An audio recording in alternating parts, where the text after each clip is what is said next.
Shalom Sobat Ministry Channel, apa kabar? Semoga dalam keadaan baik-baik saja. Hari ini kita kembali mendengarkan khotbah Pak Daud Tony yang berkisah di mana dia berawal menjadi seorang pengawal presiden yang ditugaskan oleh seorang jenderal bintang 2. Bagaimana kisah Pak Daud Tony? Mari kita saksikan. Jangan lupa like, komen, dan subscribe. Tuhan Yesus memberkati. Amin.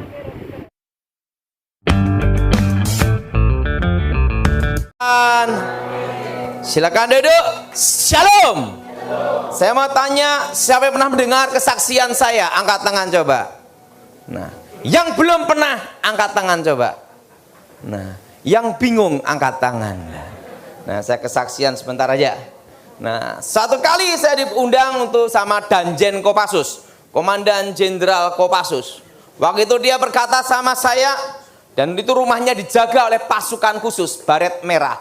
Dia tanya sama saya, Pak Daud, apakah ilmu hitam itu ada? Kalau memang ilmu hitam itu ada, buktikan keberadaan ilmu hitam itu di depan saya. Di situ saya bingung. Kalau saya tidak buktikan, dia tanya mana buktinya. Tapi kalau saya buktikan, berarti saya masih praktek ilmu hitam. Nah, di situ bingung saya. Dan apa yang terjadi? Saya doa. Kenapa? Yang ngomong ini jenderal, bukan kopral. Dan dia ngomong mana buktinya? Jenderal bintang 2, komandan pasukan elit. Saya berdoa sama Tuhan. Tuhan, kali ini engkau perlu tolong saya. Tiba-tiba saya lihat ada suatu cahaya, cepat seperti kilat. Saya doa dalam nama Yesus, langsung cahaya itu berubah menjadi paku terbang melayang di udara gini. Langsung jenderal ini berkata, apa ini Pak Daud? Itulah santet. Demi nama Yesus, plek jatuh.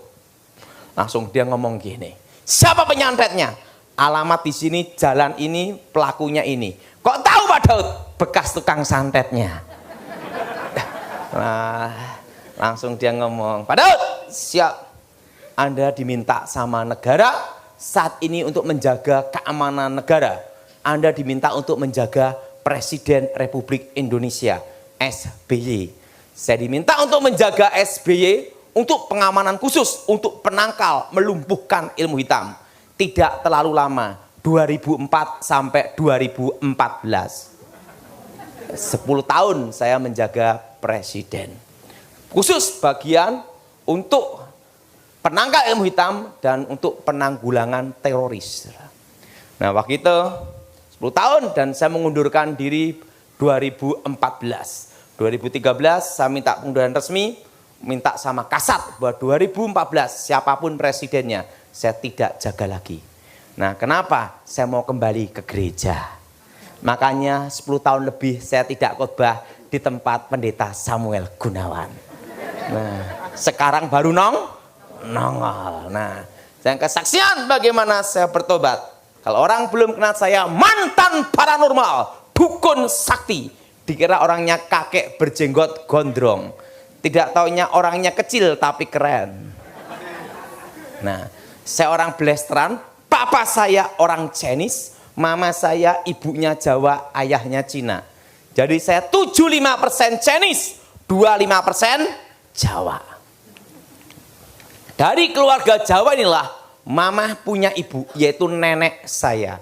Nenek ini punya ibu lagi, yaitu kakek nenek buyut. Keluarga dari kakek nenek buyut inilah kakek nenek guru saya. Kakek saya terkenal dengan tokoh aliran putih, Sapwangin. Terkenal dengan ilmu saipi angin pindah tempat. Dan terkenal dengan ilmu kebal, aji lembu sekilan, tembak sejengkal. Dan terkenal dengan ilmu panglemunan, ilmu menghilang. Dan kakek saya dulu dari peta, pembela tanah air. Dan dia dulu dari peta jadi heho, pasukan Jepang. Karena dulu kan dipaksa semua untuk ikut pasukan itu. Nah, itu beliau satu letingnya Ahmad Yani. Nah, itu kakek saya, peta awal. Nah, kakek saya tokoh aliran putih, nenek saya tokoh aliran hitam. Nah, lahirlah saya abu-abu. Nah, Nenek saya terkenal ilmu santetnya setan kober. Kalau dia bunuh orang, anak cucu dibunuh semua. Dan dia menguasai santet 3 benua dengan keahlian menyetop jantung. Nah, kakek nenek buyut saya mengalami susah mati kalau ilmunya tidak diturunkan. Dan yang bisa menurunkan ilmunya adalah seseorang yang memiliki hari kelahiran weton stupaing dalam angka Jawa 99. Nah, di antara 5 bersaudara laki semua, Pandawa 5. Saya anak nomor 2, lahir di weton Keramat. Karena itulah sejak usia 9 tahun dididik dan dilatih untuk menjadi seorang dukun. Dan waktu itu saya masih ingat guru saya ngomong sama saya gini, untuk menjadi yang terkuat harus menjadi yang paling menderita. Apa yang paling kamu takutin dalam hidup ini? Saya hanya takut satu aja, lapar. Betul? Betul? Betul? Siapa yang setuju? Angkat tangan. Nah, langsung guru saya ngomong, kamu takut lapar. Apa yang kamu takuti itulah, jadilah yang ditakuti itu. Langsung dia bawa 1 pisau, lama 1 botol air, dibawa ke hutan. Jep-jep, langsung. 1 bulan ketemu saya, kamu hidup atau mati. Kamu takut lapar, sekarang benar-benar. Nah, di dalam hutan itulah saya bertahan. Hanya 1 botol air dan 1 pisau. Maka saya bisa makan kucing, ular, kadal, kodok, semua sikat. Yang tidak saya sikat hanya kaki meja. Nah, disitulah saya bertahan. Makanya saya tidur dulu pakai pisau, senjata. Nah, disitulah saya dilatih awal pertama. Ingat, kamu takut sama setan dan jadilah setan itu. Wah, itu motonya seperti itu. Kalau yang menghalangi kamu dewa, tebaslah dewa, bilang gitu. Di situ saya diajar bagaimana kekuatan itu. Nah, sekarang setelah kamu punya mental, baru belajar ilmu gaib. Jadi kalau orang nggak punya mental belajar ilmu gaib, jadi sarno, sarape keno. Jadi mental dulu dikuatin dulu. Nah, pertama kali saya belajar adalah aji tapak banyu, ilmu mengambang di atas air. Gara-gara punya ilmu itu, sampai sekarang tidak bisa renang.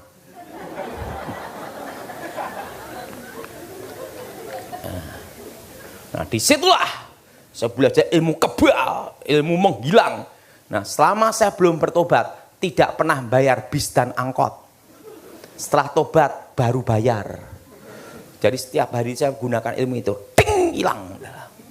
Nah, usia 10-11 tahun dibekali 100 macam pusaka, keris tombak pedang, dan 6 pusaka kebal. Besi kuning, mustika delima, lulang kebelandoh, kitab Stambul, kul buntet, badar besi, anti tembak, anti bacok, anti cukur. Jadi semua kebal. Saya masih ingat itu, guru saya, setelah saya menguasai ilmu kebal, ilmu besi kuning, seluruh badan susuk jarum emas dan jarum tembaga, guru saya lupa, kamu kan belum disunat. Langsung ngomong, ya sekarang coba aja sunat, siapa tahu masih mempan. Nah, akhirnya disunat. Yang nyunat gini. Yang nyunat gini. Udah telanjur kebal sempurna.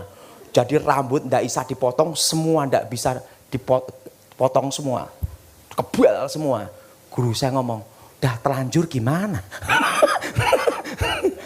Wah, udah langsung kebal. Nah, rambut ini hanya bisa dipotong kalau bacaan selamatan, terusan baca mantra dulu, baru bisa dipotong. Kalau enggak bisa, kebal rambutnya adalah. Nah, guru saya ngomong, ingat, kamu sudah menguasai kebal sempurna. Ingat, kalau kamu mati, ditolak langit, tolak bumi.